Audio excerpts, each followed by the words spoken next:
How's it going, guys? This is my B5 A4, and this is the motor out of it.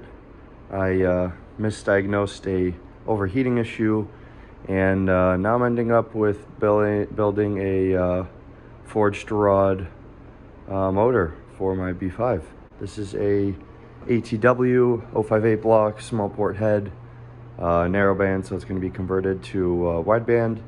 But I will be using some special tools to measure the engine and do stuff semi-proper with what tooling I have available. But yeah, first thing I'm going to start off with doing is pulling off the wiring harness. So when you pull the motor out, I pulled it with the whole harness down here, and yeah.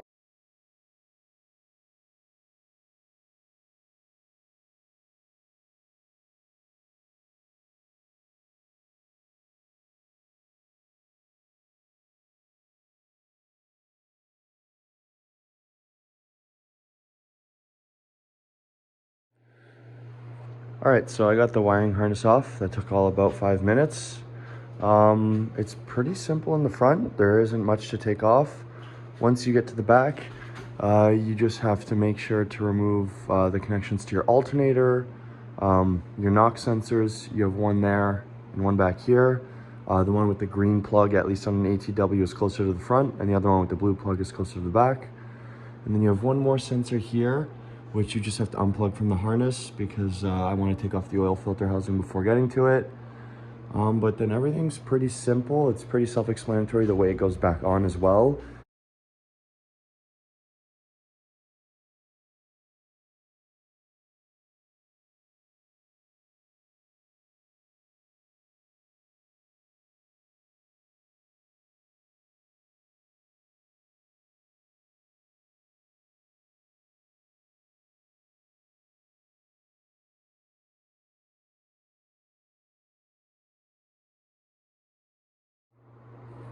Alright guys, so we got the motor pretty stripped down. I cut the time lapse there at the end.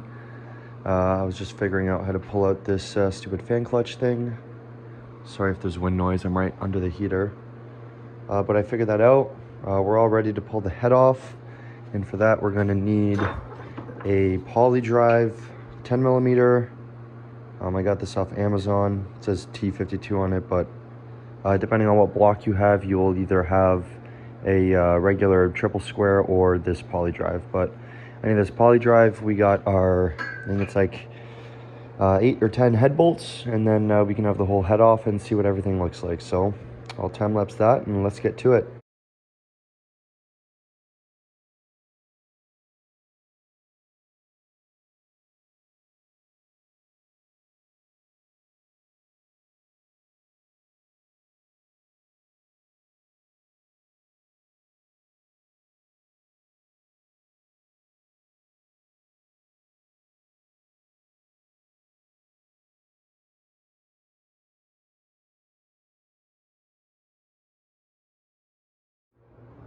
Alright, I kind of found what I was looking for, but if you look in here, you can still see remnants of an OEM crosshatch. There's always going to be a ridge up here on these higher kilometer motors just because the piston ring never actually makes it to this tall of a thing, so it kind of leaves a chamfer here. But around the whole cylinder, we can kind of see remnants of a crosshatch, which is pretty cool. And then that kind of goes with every single cylinder. If you look very faintly, I know it might be hard to see on camera, but we're looking in pretty good condition so far, so that's good.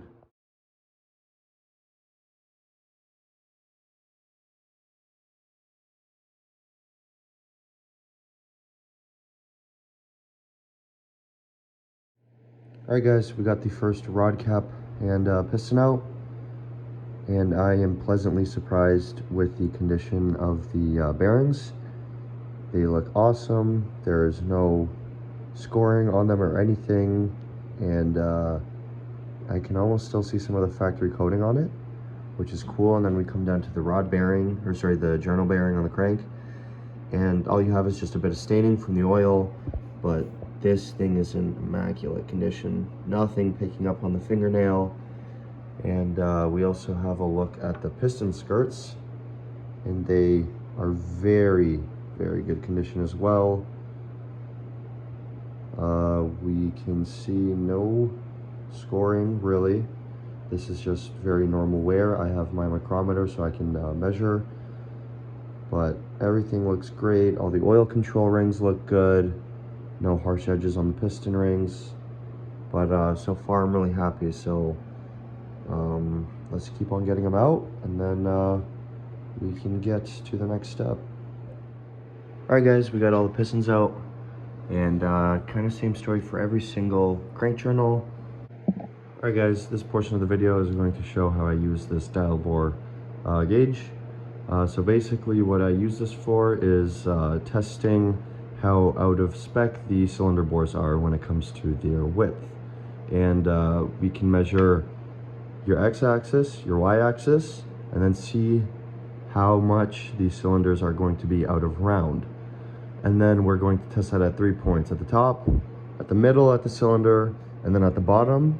And then we can see basically a average of if our bore is egg-shaped or if it is still within spec.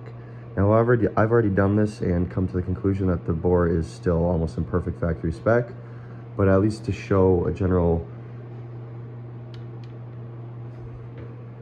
but I at least want to show kind of a simple explanation of how the gauge works. So you're going to set in your gauge. You're gonna basically get it into your cylinder, and then you're gonna see when you rock it back and forth, this will give you the best time to be straight. So like when you rock it back and forth, you're going to be at the most straight point at one time. So you will know that when your gauge reads the smallest value. So as we can see, when I rock it back and forth, it is dead on the money at 0. So that means that this this thrust axis is in perfect factory spec.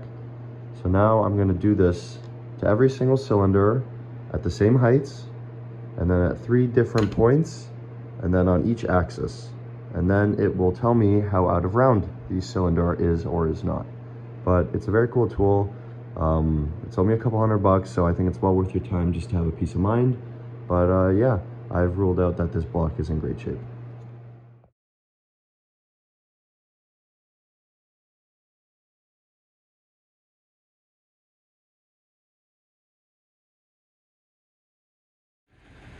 Here's a quick tip: if you don't want to get your garage all oily, get your oven cleaner and head to your local self-serve.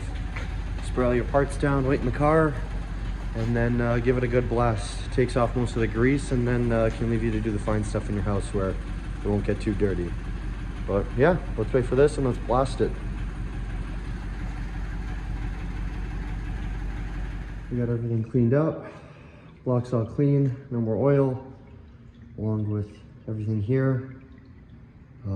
Recommendation: you're gonna get soaking wet, so wear a big like hazmat suit or something so you keep yourself dry. But now this is gonna be ready to just wire brush down and then respray the block. All right, since the engine block is all pretty much grease free now, we are able to get it ready for enamel. And for this, I'm gonna be using my favorite stuff, POR 15. This stuff handles about 600 Fahrenheit, and their ultra high resistant temperature windows does about 1200, but this will be more than fine. And these are materials you're going to need: just some scuffing stuff, tape to tape off the depth of the head, and I like to use their degreaser because it's pretty strong, and then the cheapest brushes that you can find because you use them once and then they're trash. So I'm going to start by basically cleaning off all the excess scale if there is any, tape everything up, and start to degrease it, and then I'll get back to you guys. Good tip to get all the water out of the pores and stuff: just hit it with a flame. All right, so we got everything cleaned up. Everything has been degreased, and hit the whole thing with the blowtorch to get all the moisture off. I like to keep all the bolts in the bolt holes just because make sure that none of the paint gets in the threads. So now we are able to start to brush on the POR 15. So let's get to it.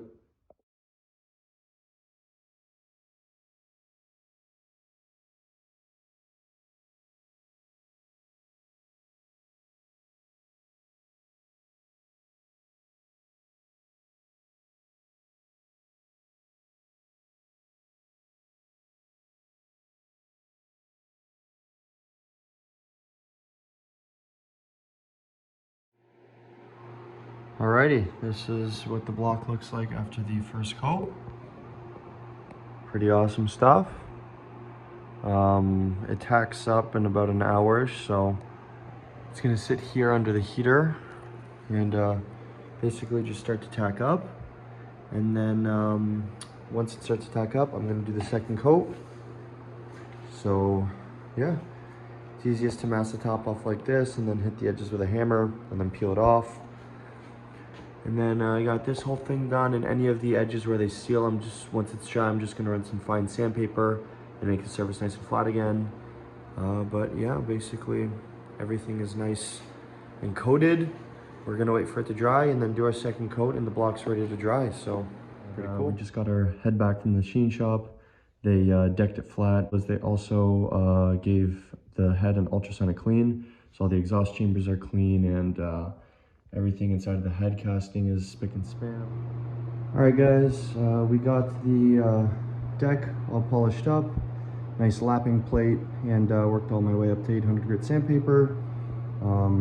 I straight edged the entire thing, and it was perfect across all axes.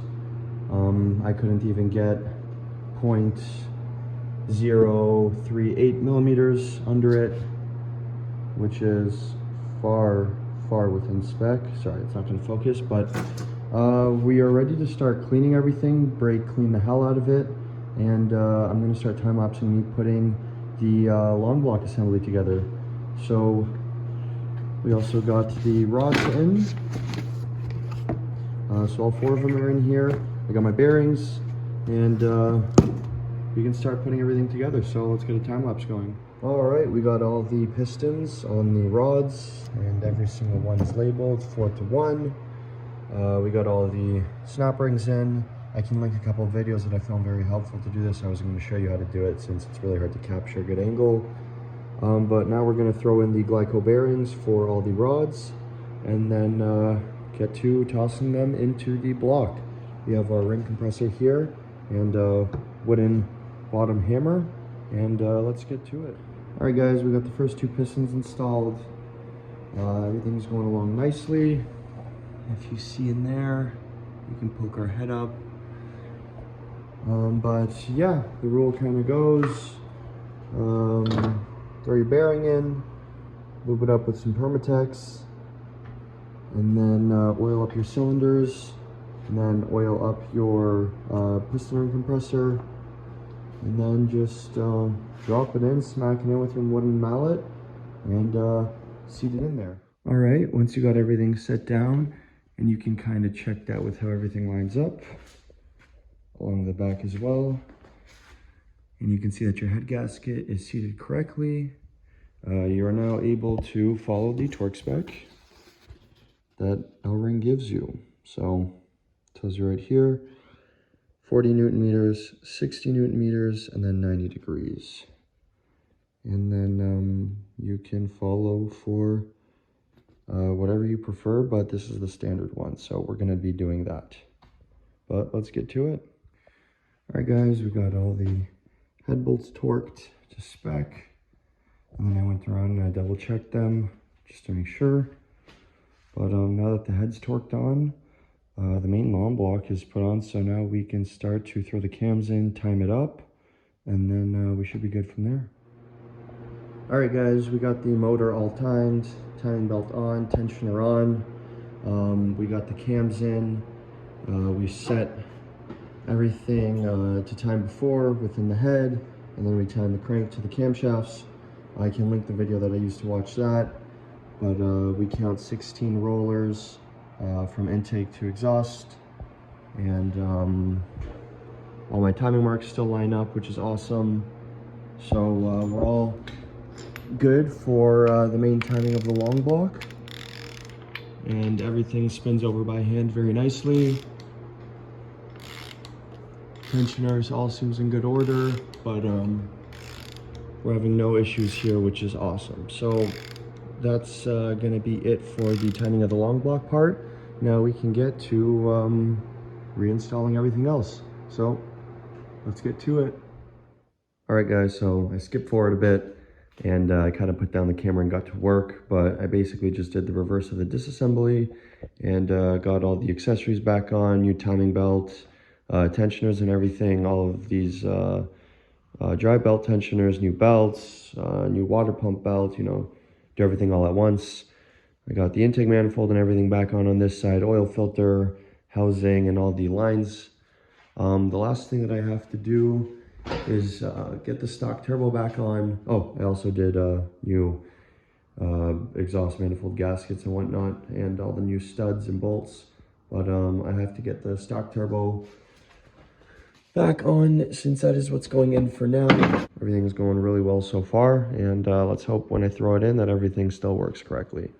All right guys, so we have the motor ready to throw back in, all the accessories on, new clutch and flywheel, everything torqued, and it's ready to toss in here. We got the car on the lift, jack underneath so I can mess around with the transmission and get at the right angle, but all that's left is to try and put it back in, so let's get to it. All right, first start try. Prime the fuel pump, everything's in.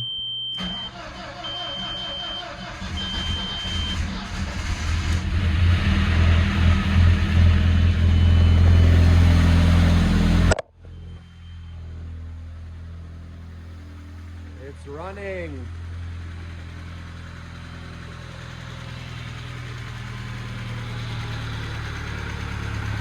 Oh yeah.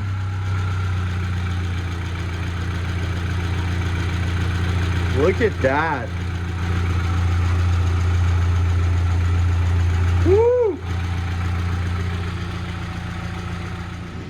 And it's running like a charm right now. Knock on wood.